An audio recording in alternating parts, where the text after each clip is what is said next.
I train and coach between the practical and the magical. But I was at that place of witnessing that I really hated being a coach in certain ways because I was like, I'm not going to specialize in weight loss because one, it's ridiculous. You don't need to be skinny to be fit. That is not a marker of your wellness or your fitness. And that's not going to make you joyful, happy, anchored, or a whole person. Welcome to The Reluctant Medium, where we cover the gamut of out there conversations. With an open mind and a curious heart, we want to talk about it all. From psychic phenomena and energy medicine to beings from other star systems and out-of-body experiences. You'll find a great balance between grounded science-backed topics and others that science hasn't quite caught up to yet. I'm your host, Dr. Maria Rothenberger, a psychotherapist by trade and a reluctant spirit baby communicator. And hey, even though I'm a medium, I'm not buying everything folks are selling. I just have a voracious appetite to know more about what I call the world of the weird. Join us on your favorite podcast platform or watch on YouTube at The Reluctant Medium. I'll see you there. Hey, welcome everyone to The Reluctant Medium podcast. Today's guest, dude, she knows some stuff. I'm like blown away. I'm like, well, how are we going to talk about all the things? So I had to pick a few. I am so delighted to bring Tandy Gutierrez today. Gutierrez from Unicorn Wellness and the Magic Spark podcast, which is how we connected because we were along with a group of folks who are meant to elevate the vibration of the planet. And I think, Tandy, you can do it all by yourself. Really. I'm going to laugh and go, wow, that's very big, but thank you. I don't want to do it by myself. That's the plight of the healer. You're like, why me? Okay. No pressure. No pressure. None whatsoever. No, none. I just want to read something real quick from your website, and then I'd love to know how you identify, who you are. But this was really cool because everybody has their idea of, not everybody, but a lot of folks have an idea. Eat this, not that. Exercise this way, don't exercise that way. Here are the do's, here are the don'ts. And it's really frustrating when something doesn't work for us. But they said it would. They backed it by all this research and science and shit, but it's not working for me, blah, blah, blah. That was like me with the keto diet. I was like, why isn't my body loving this? Because not everybody loves everything. Okay. Yes, go ahead. Yes. Yeah. Okay, so I pulled this from your website. Mm-hmm. Real talk. One size does not fit all, especially when it comes to your body, mind, and spirit. You are a unique creature who sniffs out bullshit, believes fiercely in hope and potential, wants a movement practice that doesn't beat your body into submission, yes, or focus on how things look, yes, and understands wellness isn't reserved for one size, shape, color, stage level, or age. Can I just say, all the love for that right there. This is Tandy in a nutshell. And obviously we're going to learn a lot more, but this is, wow, what I so appreciate about your work. And you invited me to take a little sampling of your inner world with your courses and your tarot readings. And you're just fabulous. I can't wait to talk more. Well, thank you. So I'm going to shut up now. No, don't keep going. Leo rising over here. I'm like, tell me more. No, I really appreciate it. It's funny because you ask how today was going and I'm like, oh, I feel a little scattered. I love to be super grounded and I'm very present, right, with people. And I love conversations. I'm so grateful you invited me. I'm really excited about today's conversation. But I'm also super sensitive and super witchy wooey. And I've been in the fitness and wellness industry and spiritual space in a collective of like over 20 years, but 10 years online. And so it's been hard. And I feel like this new moon eclipse, I think, is pushing, it's in my ninth house. It's pushing at my teachings and how I teach and communicate. And man, I'm just all the tears today because when you read that back to me, I'm like, I really believe that. I left the fitness industry and launched an online offering 10 years ago when it wasn't cool. Like it was not cool. Everybody thought I was giving up this very somewhat high profile career and was like, what the fuck are you doing? And my husband and I built the original platform that it was on. Like there were no plug and plays, there were no platforms, none. Like we had a developer and he had some expertise and we chatted a lot. Like, how do you want this to roll? This is how it can function. This is how it can't. Where do you want this button to go? It's so, I am the old lady in the room where I'm like, you all don't know what you have. And now we are on a platform that is supported by a different entity now. But in the Wayback Machine, I left the fitness industry for lots of reasons, but one of the main ones is that I just became so utterly aware of people being frustrated, right? I had trained and coached bodies one-on-one in group classes for 12 years before we launched an online offering. And the frustration that people come in with of, I've tried this diet, I've done this thing, I'm doing this thing, I spent this money, I did this program, I bought this video way back in the day, and I hired these coaches. And I was in a space of very elite clientele at a certain point, right? Like people with unlimited resources and a lot of with time too. Like people could just come to them. So it was like they had every resource and privilege, and they were still frustrated and angry and feeling like they were broken. There was something wrong with them and this deficit model, right? And so when you're behind the scenes in the fitness industry, you go, yeah, you can get 10 different people, give them the same workout and the same food and put them to bed at the same times and hydrate them at the same levels.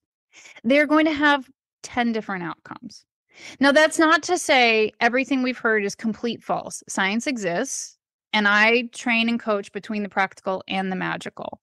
But I was at that place of witnessing that I really hated being a coach in certain ways because I was like, I'm not going to specialize in weight loss because one, it's ridiculous. You don't need to be skinny to be fit. That is not a marker of your wellness or your fitness. And that's not going to make you joyful, happy, anchored, or a whole person. You already are. This is fucking bullshit. I was so tired about talking about people's glutes and their triceps and what was hanging over their pants. I was like, I don't care. I do care if it matters to you. Heart, and I can still hold that space, and I'm human and I identify as female and I'm turning 45 next month. Believe me, I'm looking at things in a different way and my skin's doing different stuff, and like I am here for the humanity of it. But when we're coaching and we're looking for wellness, my stance always came from a place of how do you feel inside your vessel? That's all. How do you feel? Does it do what you need it to do? Number one, can you get your groceries from point A to point B? Do you wake up every morning in pain? Do you dread like trying to open the back door because your wrist is on fire? Like, what is your day to day like? And this juxtaposition and just these lies, right? Like I worked in an incredible industry with wonderful people that were very educated and good at what they did and excited to help people. But I was also on the back end of things that's a market and an industry, right? And so you're selling one workout and there's a body that's doing that workout, and you think that body got that way by doing that workout. That is not what they did to look like that. And sometimes they had surgical enhancements.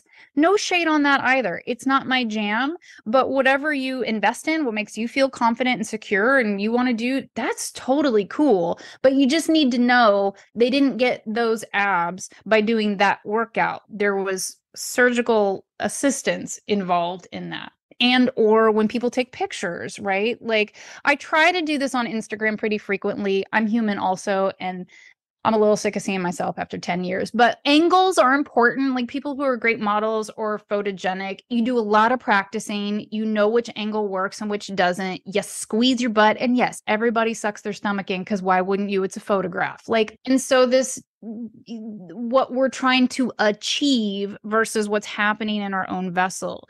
Genetics matter, DNA matters.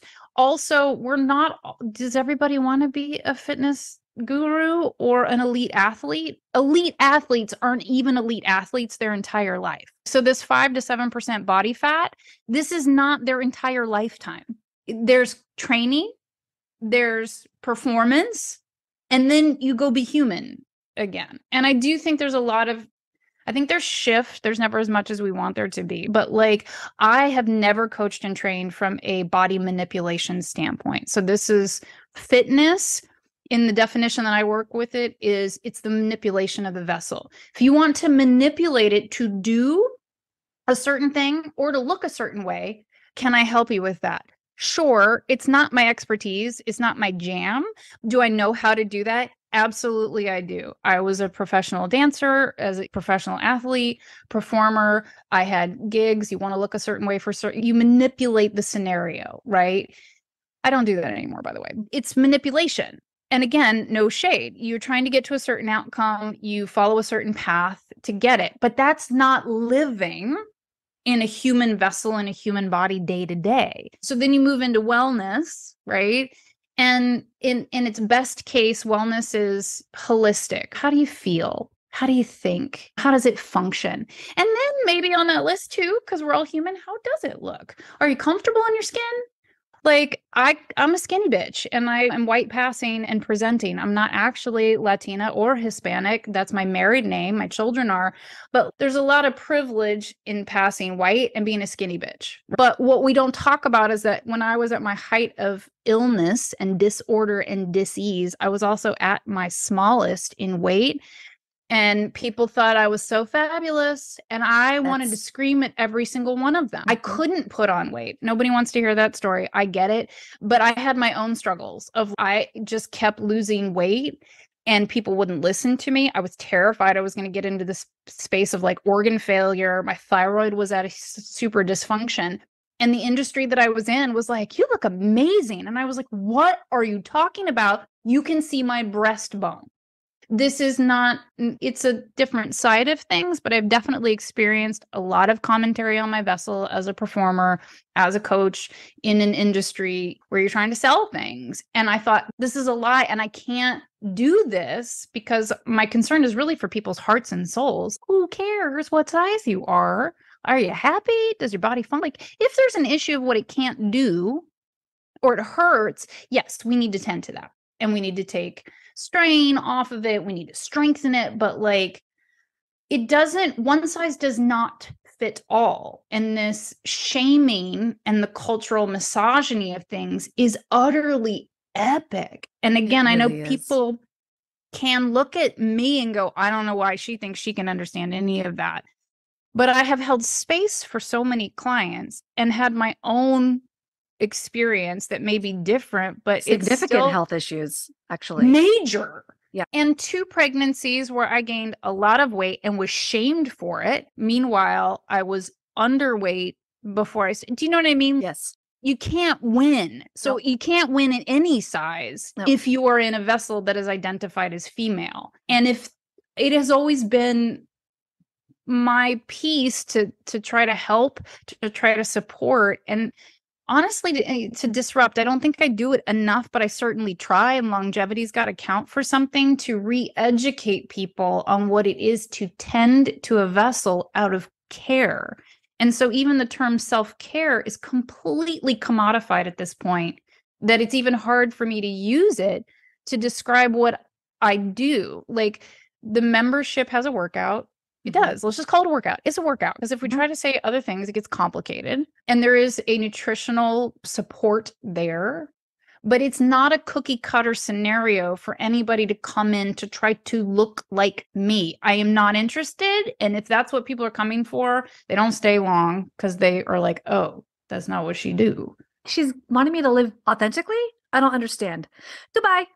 Exactly. And I am always like, and people are confused by it and they don't always know what to do with me. And I don't always know what to do with myself, but I do. I look at each person. I want you to be your authentic, unique self. And I want you to be happy in your own skin and your own bones. And I don't need you to be me. I don't want you to be I want you to be you. But in a physical vessel, we're going to need to take care of the physical vessel to continue to human in order to express our soul. You know what I love about what you're saying, aside from everything, is that you're asking people to pay attention to what feels right to them. Yeah. Here's an example. I went to a physician because, I'm a little bit fluffy or something, whatever. I used to be many pounds lighter and was way less happy. Yeah. Okay, so I went to a physician. I'm like, something's not right. And I'm approaching 50. And she said to me that I just needed to accept the coming of age with grace, blah, blah, blah, blah. I'm like, I'm fucking growing my hair out gray. Like, what says to you that I'm not accepting my age? I'm great with my age. Something is wrong with my body, I'm telling you. And she poo-pooed, and I had to leave the office, and I paid her for that. And I went, this is messed up.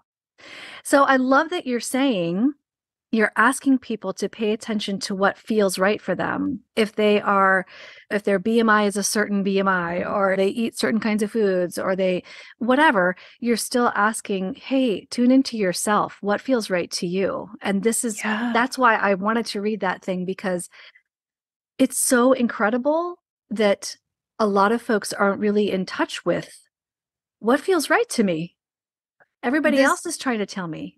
Yeah, this is the biggest piece. So I have two distinct lanes there's more lanes, but two distinct lanes of people when they become a client or a member, they're coming to me. And one is that they're looking for a fitness and a wellness practice that is supportive, but can be on their own terms, on their own time, but is real. People get into the workouts and I'm like, those are hard. And I'm not trying to scare anybody off because it's multi-level class. I'm a great teacher. You'll be able to do more than you think you can. But no, it's valid movement fitness practice, science there.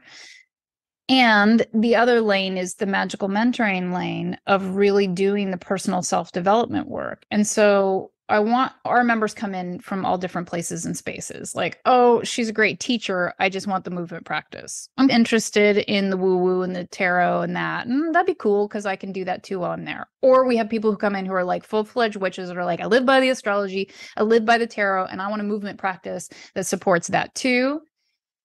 And once they're there, entering from any of those places and spaces, you start to recognize like, oh, everything is interpersonal. Everything's heart or soul related. Everything's how I feel. But as coaches and mentors, that like the hardest question is, what do you want? Because most people go, I don't know what I want. And my vessel's not communicating with me. And I don't even know how to listen to it. There's so many layers here. And so when you're referencing the Western medicine, that was my story to a T. I was literally shooed off. I was patronized. I was totally poo-pooed. I had to advocate for myself so hard. It was exhausting. It's exhausting. And so my thoughts always go to, if I were a woman of color, imagine that exhaustion, because we know statistically. And I was like, this is insane. This is insanity that you're like, I'm going to be 50.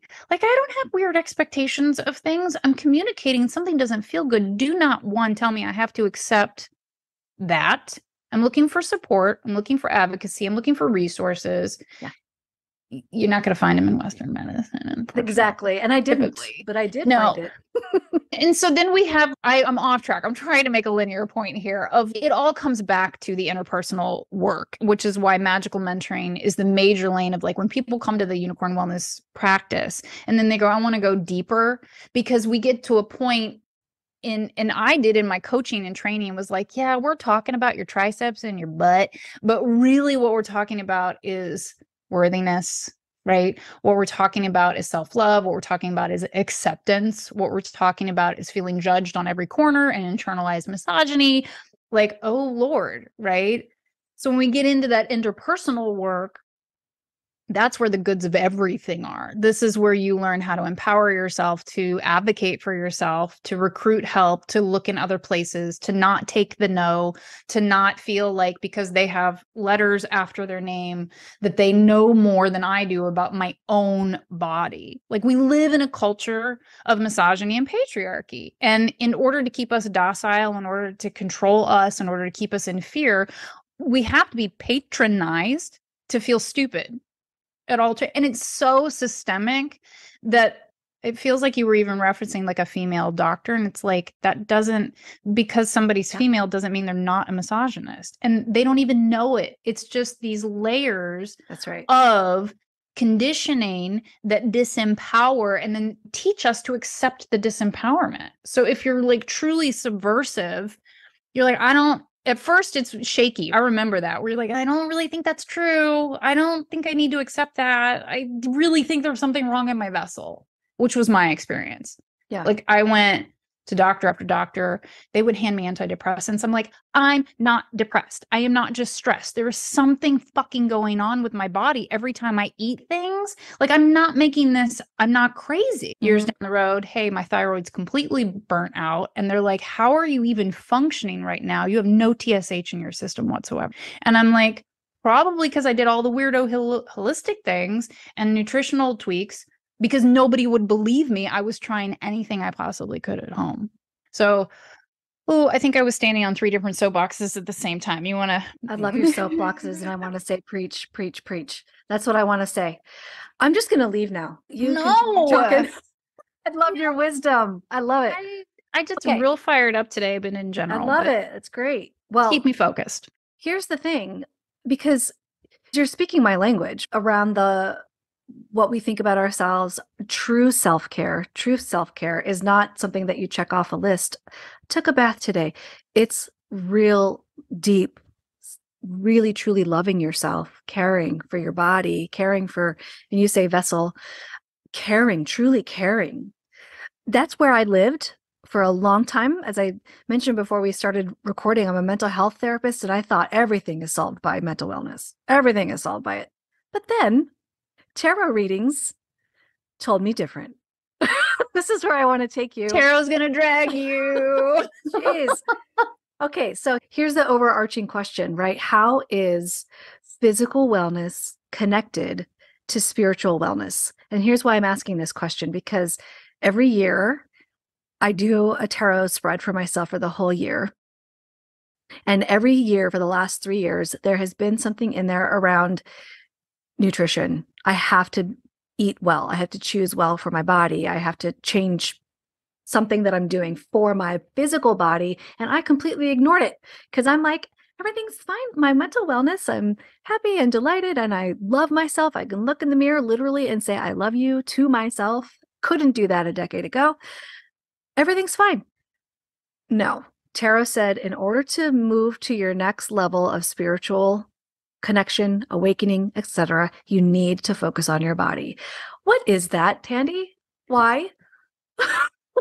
Tell a story and hopefully make a very linear point today. We are a spiritual being having a physical experience in this 3D incarnation. And for those who are woo-woo and spiritually inclined, right, we know that we're so much more than this physical vessel. I'm going to start to say some things that we may get some feedback on, and how we do. We don't care. This is what I'm here to share, is that we know we're so much more than this physical vessel. And I think there's been a lot of spiritual bypassing, a lot of spiritual whitewashing in the years, and still super prevalent, of just focusing on the vibrations and the spirit, and a little shade, but you're throwing it at yourself, of like just the mental space and the emotional space. The reality is that our soul doesn't actually know that to be quite true, right? We're having a 3D incarnation because we have a physical vessel. The body, the vessel, is the home of our soul. And the soul doesn't totally know the distinction between it. It says, this is heaven on earth. This is the experience I'm having and interacting and engaging here. And although our soul absolutely does and can remember expansive limitlessness, right? Consciousness. And I say a lot, it's very hard for me to human. Like, my soul absolutely remembers and is like fucking pissed off to be shoved in a skin suit. This is like, this is so limiting and uncomfortable. What the fuck? We gotta go make some magic. And the universe goes, that is not the deal. You signed up for Earth School. We know this is the magic mess. This is the gauntlet, and this is the test. And it is not supposed to be easy or sweet. We are, depending on your philosophy, your narrative, your understanding. Maybe I should find new language for this, but we're here to burn karma, right? We're here to learn lessons. We are here to help raise consciousness, but we don't get to do that unless we're in a physical vessel. So if we do not take care of the 3D food, water, shelter, nourishment, bolstering, hydration, and rest, we are of no use to anything, anyone, or any consciousness raising. Like, it's fucking bullshit. Like, we just go, then it's just theory. So there's so much about high vibration. Let's raise the vibration. Let's raise the consciousness. And this is a real integrity thing for me. And I know that not everyone subscribes to it, but get ready for the sermon, because we can raise vibration. That's actually not so challenging to do. We know that we can do that in frequency. We know that we can do that in meditation. Like, we have sound baths, we have all of these things. But high vibration actually doesn't do anything unless it is rooted and grounded to then become something tangible or actionable in a 3D experience. So we have to, and the only gateway, right, between the unlimited frequency experience is this vessel, is the body. And this body, especially for those of us who are high conduits, I do think everyone is a conduit. I do think everyone is intuitive. I do think everyone's capable of channeling. Whether or not they practice and expand that, or just are somewhat talented in this lifetime. So not everybody's a singer. Not everybody's a scientist, right? We all have our lane. But if we don't tend to this physical vessel, it blows out real fast. If you're moving frequency and channeling frequency of any kind as a healer, a container, a teacher, a philosopher, a scientist, an inventor, that's hard on the vessel, right? It's literally, you got to think of it as tension, as like electricity wiring. If it's ungrounded, it's going to go up in flames. And if it's disconnected, it goes nowhere. It doesn't amount to anything. Our vessel is so practical, but it's the most fucking magical thing we have. And people ignore it and want to pretend that I'm really not throwing shade at you. It's more of the spiritual community of bypassing. We can just meditate, prayers and thoughts. You better fucking go vote too. Like, that prayers and thoughts are not going to save us. Not going to save us. Sorry. That was a lot. But I do believe. I love it. And I do believe traditional Chinese medicine and Ayurvedic medicine is that we will have stagnation in emotions and frequencies that build up into the vessel that then become disorder and dis-ease, right? And so if we're processing emotionally, if we are processing physically, we have to participate in this holistic magical thing, right? And so energy is neither created nor destroyed. It shifts, it condenses, it can, we just can't avoid the vessel. That's all I'm saying. If you don't eat in this lifetime, you're going to die, right? If you don't hydrate, eventually your body goes, I can't function like this. Okay, you inspired me. Oh, take a drink of water. Take a sip of water. This gets to some of the other questions that we've discussed it's just really important. And so when we talk about spiritual bypassing, the bypassing assumes that we can handle everything in frequency and in thought. You cannot. It's a 3D experience of Earth School. It's an incarnation. It's a consciousness. Having solid contact with things is the deal. So we have to nourish it and bolster it and support it. And I do have a platform on it. I do believe this. I don't think it's the same for everybody, but there are better and best practices because of how our body is designed, right? So as a Western culture, we have food product, right? If all we're eating is food product, we know it's nutrient deficient. This vessel can't function that way. It can't function very long. Mine didn't. And so then we go to the car analogy, metaphor. I always get it wrong. Of like, we know if we have a car and it requires unleaded gasoline, that we go put unleaded gasoline in it because that's how it runs. And we know that if we go put diesel in it by mistake, it's going to blow up. Well, food product is diesel, right? And stuff that comes out of Gaia, Mama Earth, that's as unmessed with as possible. That's how our body's designed to function. So it's not this like moral piece. We've got equity issues. We have real social issues. We have systemic issues that put this at a deficit, which is why it's like there's one size does not fit all, right? Because we're coming from different experiences as well. But when we're just talking about a physical vessel, it is designed to run and function and thrive on certain fuel. It's also built to move. Now, we don't all need to be fitness gurus. We do not all need to be practicing in the same way, but it does require movement to circulate, to lubricate the joints, and to continue to function. So, in my mind, you cannot separate the soul, emotional, magical bits from the physical. And yet, that's all we've done for decades is move them to the sides and then create these issues of like morality around them. And then you have the issues of accessibility. So my goal with that quote on the site is to say, I get it. I want to make it as accessible as possible. I want to educate and I want to meet people where they're at. That means you'll also have to meet me where I'm at and what I offer. And let's work together on this path, because I don't think that being simply magical, spiritual, and yes, mental health matters enormously, but so does your physical health. They can't be separated. They can't be. Yeah. And you know what? You just made a connection for me because, and I haven't actually said this out loud in a public, well, except for my own private group that I have. When I started focusing on what the tarot had been telling me for 3 years, the nutrition and finally illness was what kicked my ass into gear. I was actually meditating one night and I felt the need to pick up my computer and I just started typing. And when I came out of meditation, I read because I knew I had been typing, but I did not recognize, I had no idea what that was. I'm like, what the hell is this? And so, yeah, I wonder about this connection between spirit and incarnation, like being in this 3D body. And now you made that connection for me. Oh, we can't. I don't know if that would have been, I would have been capable of receiving that nudge. Maybe I had nudges, but I was eating Doritos. Do you know what I mean? Yeah.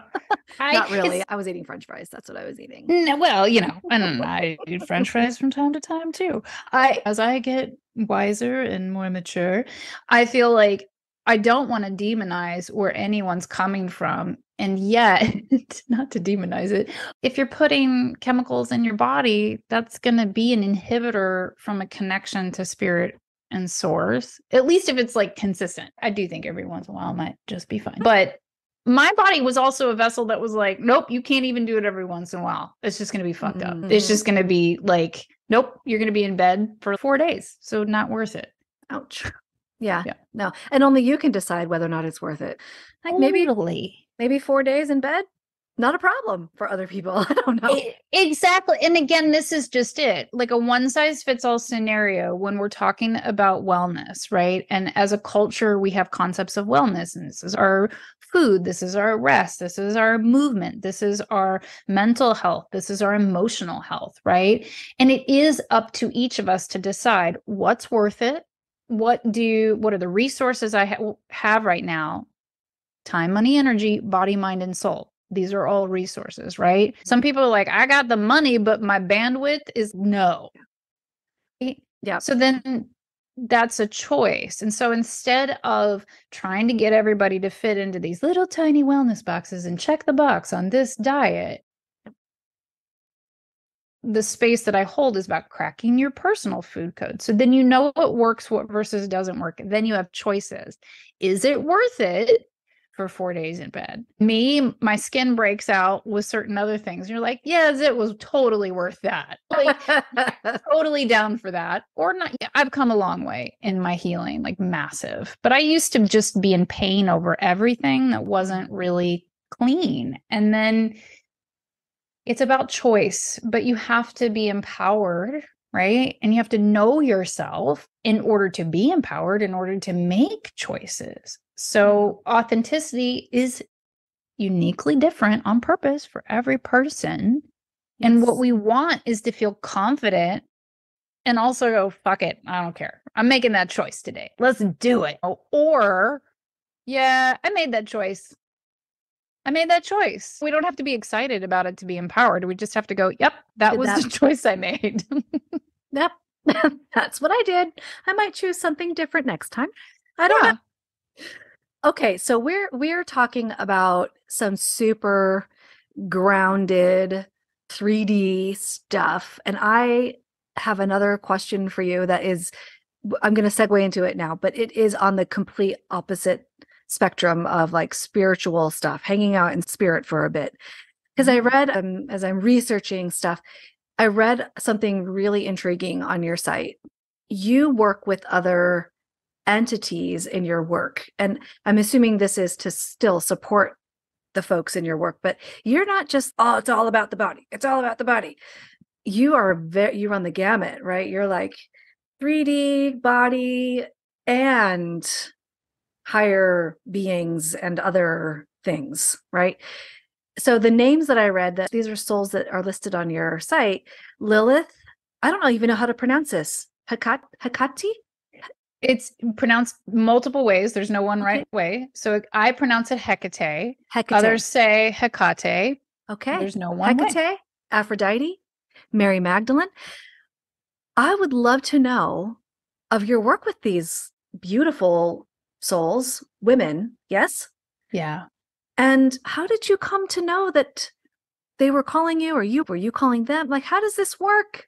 I don't know. I'm so curious. I know. want to be able to answer. And part of me, let's start most recent and go backwards. How about that? Cool. So part of my whole experience, because I do hold this big space of like very different things. I had a very substantial fitness, wellness career that was all practical, science-based. And then when I came out of the witch's closet, it was quite a thing for people. They were like, wait, what? And people do think that when you come out of the witch's closet, apparently all of your brain cells and intellect and experience also leave you, which does not happen. Finally, things got too woo and too painful to separate them. I just needed to be my true, authentic self for everyone. And so to answer that question feels complicated, but I'm going to do my best. So I run a group magical mentoring that is usually between 15 and 20 mentees in a group. And there's 4 set questions that we ask of the tarot. So I'm a tarot reader. That is probably the lane I would say I know the most, aside from movement, and that I attach to and identify with. And I know the questions that are coming through because they come through in meditation, or it's really like a feeling. I just see repetition in clients and members of what's coming up. And I'm like, oh, we're going to hold this space. And I'm just very intuitive and very much a channel, and I hear things, and I've come to understand they're not my thoughts. I thought I was making things up for a long time. They're just like these thoughts that pop through. And so when it was coming up for the spring session of magical mentoring, I knew the wound of worthiness was going to be in there, and I knew setting the foundation of unshakable self-love, of unconditional self-love was in there.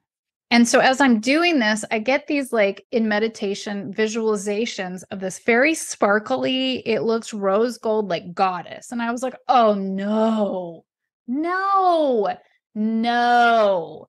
And I was like, Venus, this seems a little like cheeky and like a little too on the nose. And she was like, it's Aphrodite. And I was like, okay. And I had a friend that I speak with often, and she does a lot of goddess work. And she was like, Aphrodite is the oldest. She is and I was like, this just feels like a little too silly for me. Where I'm like, this is always what happens. And you're like, your business is unicorn wellness. That was a side eye message also, where I'm like, come on. And so I thought, really? Aphrodite? And okay. And then it was very clear that Mary Magdalene was coming in. And these are 2 goddesses that I have kind of resisted over the years. And so as a coach and a mentor, what you resist has the most to teach you. And I thought, why am I resisting this?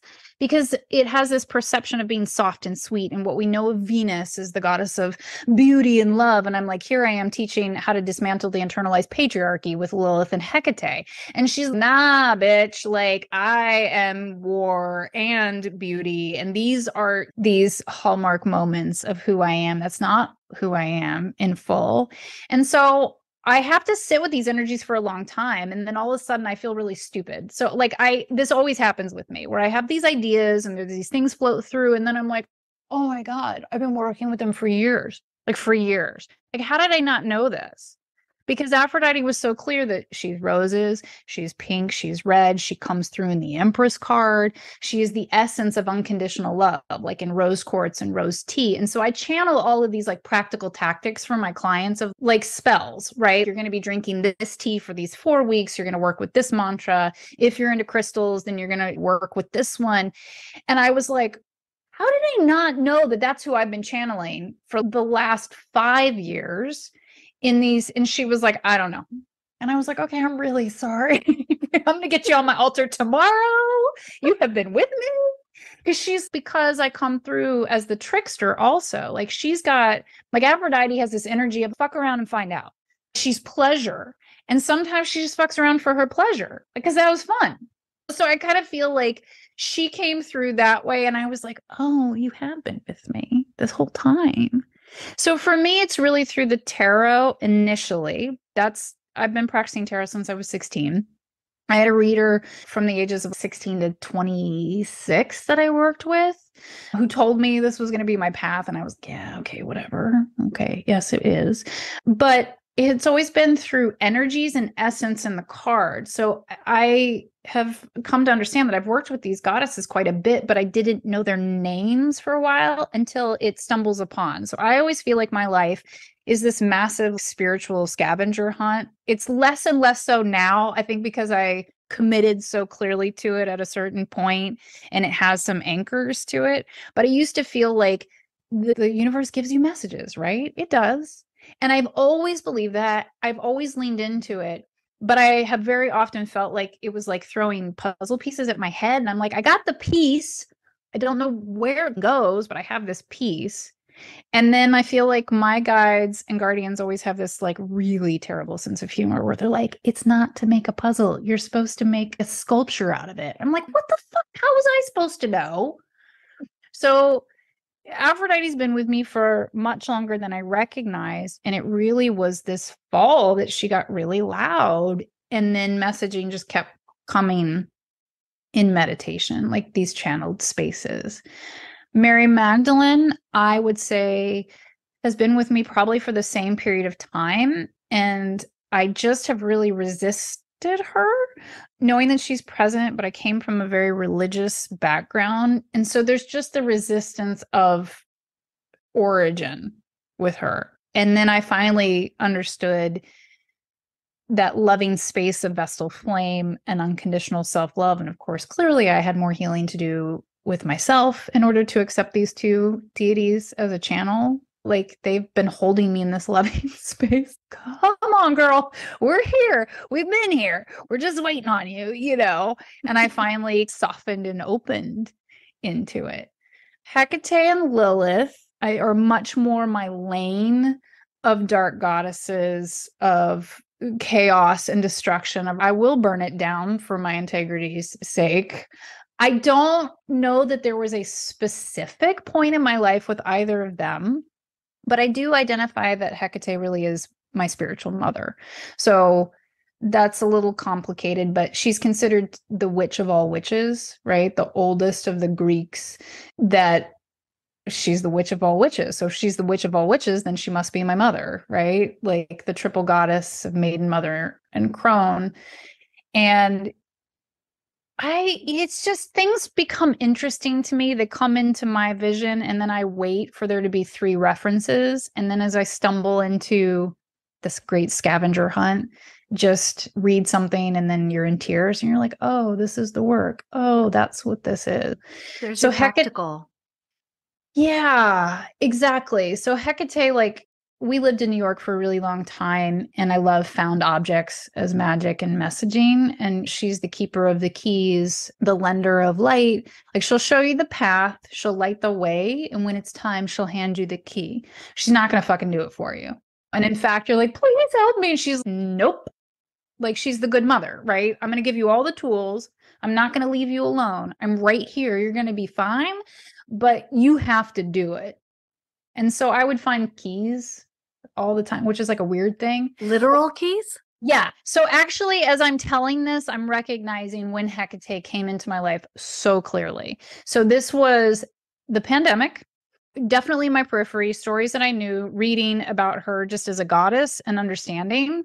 We cleared out, I'm going to tell this quickly, our backyard in the apartment that we were in because it was like crazy. Like my kids and I did not leave the apartment for 5 months in Brooklyn. Like it was so super intense. And so the backyard belonged to our landlord. They were not there. They were totally a hoarder. It was like this crazy backyard scenario. And so it gave us a project. We cleared it out.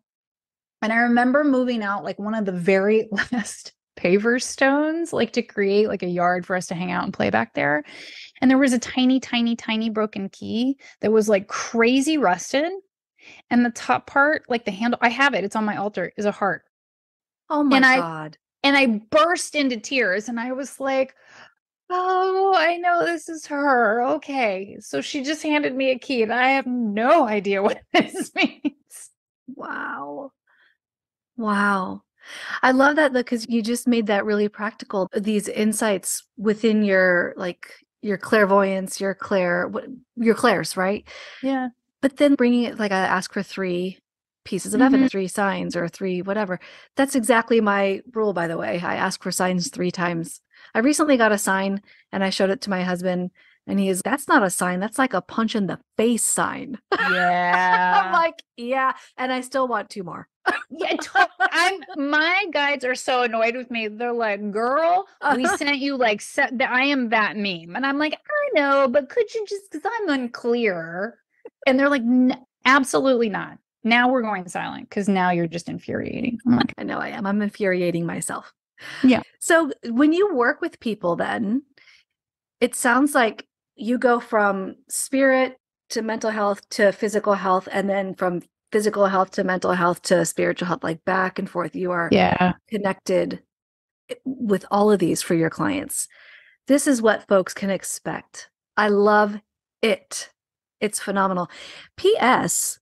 It's not all like what the spiritual community says, love and light. You're talking about shadow work. Like, Yeah. we're digging into the dark shit of your soul. Okay. Let's talk about Yeah. that. Yeah. So I'm just going to keep referencing magical mentoring because this is the container for this work to work with Yes. Lilith and Please do. Hecate and Aphrodite and Mary Magdalene. And containers help me because otherwise I get a little too woo-woo or it's a little too out there. Not for this podcast. Okay, well, good. I just always wanted to land. Here's my Taurus sun. I'm like, I want people to understand. Yeah, Lilith and Hecate are they're my favorites. I said that out loud. I did. I know she's girl. I know. I tried to leave Hecate out of the first one. She was like, "Oh hell no, you don't." I was like, "Okay, I'm sorry, Mom." So in the fall, because it's the underworld season and shadow season, right? We work with Hecate and Lilith, and so in group magical mentoring, there are 4 set questions that we work with these goddesses, and then I do the tarot readings that then channel the to-do lists for the mentees who are participating in that space. And then as things come up, like their resistances mostly, then we have a Voxer group that we chat in there, and then they have their practical practice of movement with that. And so the shadow work is really, again, my jam and my sweet spot and what I am know what I'm here to do, right? Spiritual bypassing is a real thing, right? Dismantling the patriarchy requires that we dismantle the internalized patriarchy. We've all been raised in this culture. And so many of us are like, it'll take a slightly political bend here. Like, we want to see things change. There's systemic and equity issues that we're hyper aware of. We're exhausted. We're frustrated. And yet, if we're voting and we can do what we can do in these other places, if we're capable of making donations, it can feel very helpless, because in some ways, that's what we can do. And yet, anytime we make a transition and a change and a healing in ourselves, that's massive change for one person. And that's really the work that is exciting to me. Because if we can't change ourselves, if we can't grow and evolve and heal ourselves and get honest about like our inherent bias and like all the weird shit we've believed and functioned on, then we're in real trouble if we can't make personal shifts. Because it's not somebody else's problem. It is actually ours. But that sounds really big and weird, right? And so all we have to do is focus on ourselves, actually. And shadow work is not all the mystery we think it is. It's actually modern psychology. It's Jung's work, That's right? right. That is Yes. absolutely right. People are like, oh, it's all this. No. And so I do the accessible, like dumb it down version of all the things that generate shame, anything that starts to brew self-judgment or judgment of others, things we just literally don't want to talk about. That sounds terrible. That doesn't sound fun. I'm like, go there. Yep. That's what you need to do. Take your purse, dump it out on the table. What do you got in there? Let's do it. Let's do it. Because one, I come from a personal experience and a very lived experience of a genuine lot of trauma. And if we even go there, it'll halt the whole thing. Like it'll take it so far off the rails of the things that I have experienced and moved through in my lifetime. And I'm human. I still get mad about some of them. Why is that my experience? Two, I was told for years, and then I knew it was a spiritual gifting of, because if you heal and move through these things, the bigger of a helper you can be. That pissed me off for a real long time, but it's also really true. I can hold it. You cannot say anything to me that's going to surprise, shock, or generate shame. Cannot. Can't. Impossible. And because I have moved through so many shadows, and this not to be trauma Olympics, but because I have genuinely worked through them and sat in them and revisit them, I'm also not preaching from the mountaintop. I know what it means to move through it, to do the healing. It is not simple work. It is not comfortable work. It is fucking uncomfortable, and it's exhausting, and it's infuriating. And so I hold that space of tough love of people. I see you, jazz hands, dancing around that, making that fine. It's not fine. And you're not okay with it. And you need to come back and let's explore that a little bit. Get curious and get really honest. So shadow work, there's no healing, in my opinion, and experience without shadow work. You have to get to the ugly stuff. Oh yeah. I love the dumping out your purse and seeing what's inside. Like really, it's because it's all beauty, all of it. The shadow is gorgeous to look at and scary and terrifying. And oh my God, it's all amazing. I will disagree with you that it's gorgeous because I'm like the hanged one eternally. Like the perspective is just a little different, but we're going to end up in the same place. I feel like there's a lot of shadows that people are like, that's terrifying. Actually, that's hard. That's hard. There are some real ugly things. And for me, what I always narrate with it is, you just don't want them driving the bus. You know the book, the Don't Let the Pigeon Drive the Bus? It's like, we can't, like, letting our shadows drive the bus. That's where we go wrong because we are trying to ignore them. And so the subconscious is always going to drive the bus. So whatever is unprocessed and unlooked at, that's driving your bus. And so that's when where we're the talking gorgeousness is. Yes. Is that if we can make friends with our shadows, we can hold their hands, we can hug them, we can go, I see you. I see you. You can sit right next to me. And I'm going to give you snacks. I like to say invite them in for tea. Totally. Invite them in for tea. Come on in. Or maybe you're more comfortable behind me, but you're with me. You just don't get to drive anymore. I need to drive. And so many of us, our shadows are driving because we refuse to look at them and honor them or hug them or hold their hand and just go, just back here, just side by side. That's all. That's it. We're going to walk together. Okay, so for those of you who are listening / watching and you thought that you were just going to get some like physical fitness stuff from Tandy, think again, my love. Think again. It's the shadows. We haven't even talked about Lilith. I'm like, well, my goodness. I mean, yeah, well, briefly, we talked about Lilith and Hecate. Yeah. I'm going to get that eventually. Now I want to do some research too to see who these folks are because I know I've heard of Lilith, but only through music, Lilith Fair. But I don't know who these folks are, so I'm curious. I want to know more. Well, can I give a tiny nutshell on Lilith? Totally. Yeah. Okay. She is the first partner of Adam. So we always think Adam and Eve, right? We do. We do. And so Lilith is out of Sumerian culture. So she's one of the oldest goddesses. She shows up in Kabbalah, so Jewish mysticism. And in these stories, Adam is created out of the mud and the clay and the earth. So is Lilith, side by side as equal partners. Ah, awesome. So the story goes that, hey, Adam and Lilith. And Adam asks Lilith to lie under him during sex. And she says, no. And so, what do you mean, no? You're my partner. You're supposed to lie under me. And she goes, no, I'm your partner.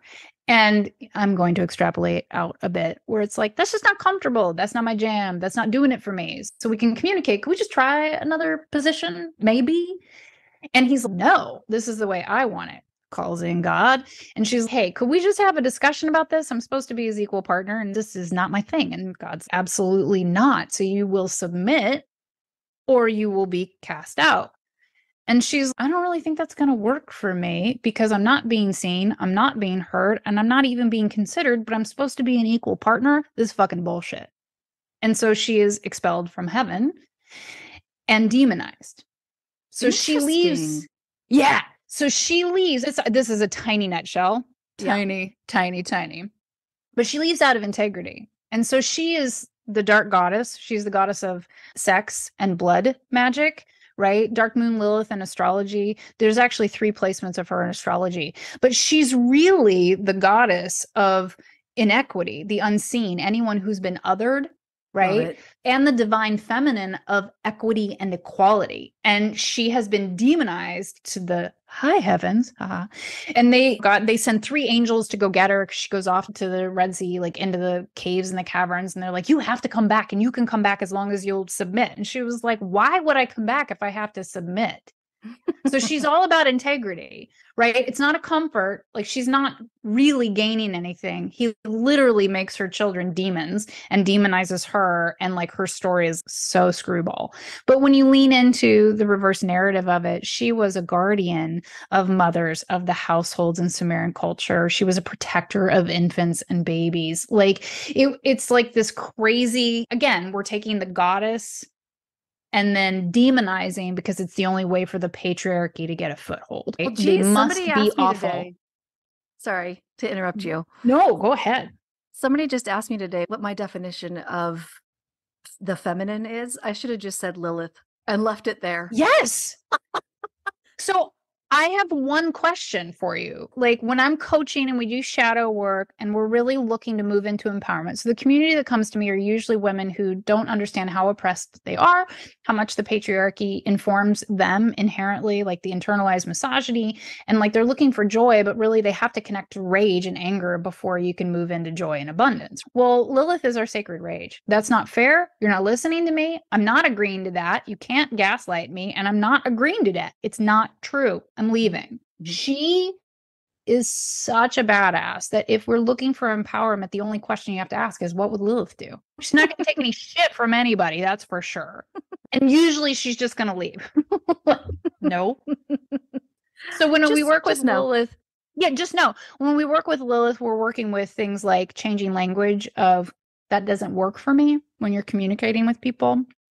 That used to work for me, but that doesn't work anymore. Can we find a compromise? Can we function? She is the queen of no as a complete sentence. You don't owe anyone an explanation.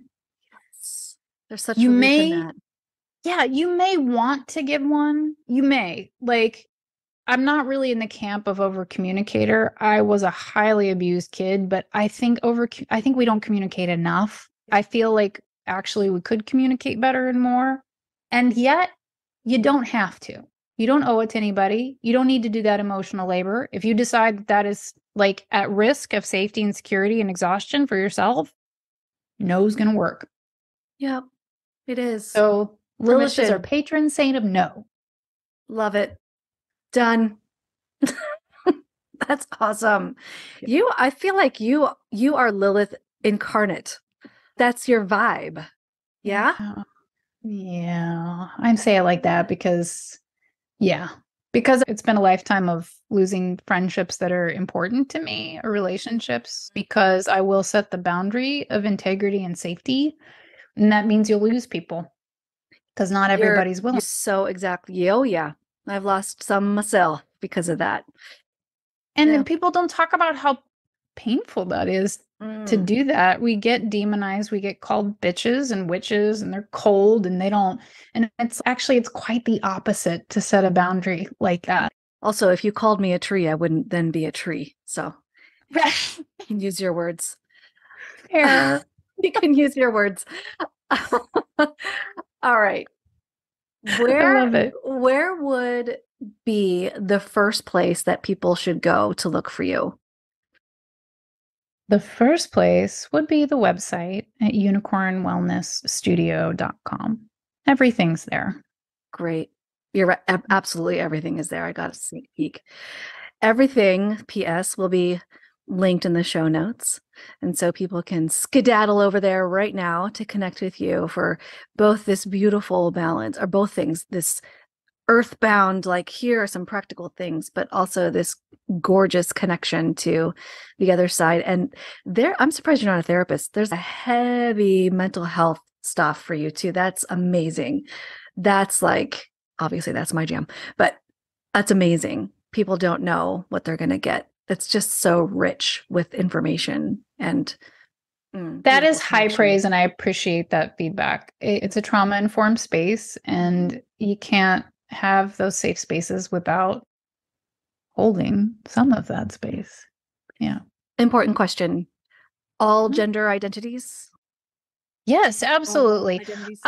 Yes, absolutely. I will say this, it tends to be those who identify as female. Okay. Just again, for whatever reason, that tends to be the space, but it is not exclusive to that at all. Our community is very diverse in all of the ways and places. And I understand. Yeah, absolutely. Absolutely. Cool. Yeah. All right. So everyone run now. Hop on your unicorn. Oh man, I love that. Hop on your unicorn now. Tandy, thank you so much for your wisdom. I appreciate you. Thank you so much for having me. This was so lovely. Thank you. Thank you for tuning into the Reluctant Medium podcast. I really hope that you have been able to find at least one good solid nugget to take with you into your own life from today's episode. But don't leave yet. If you'd be willing to leave a rating and or write a review on whatever podcast platform you're listening to this or watching this, if you're watching on YouTube, I would really appreciate it. It helps pass on this content to like-minded folks who could use it as well as you can, or as well as you are. And I am currently looking for reviews to read on the air. So if you write a review, I may just read it on a podcast episode. Look for that in the future. Until next time, my friend, may you be well.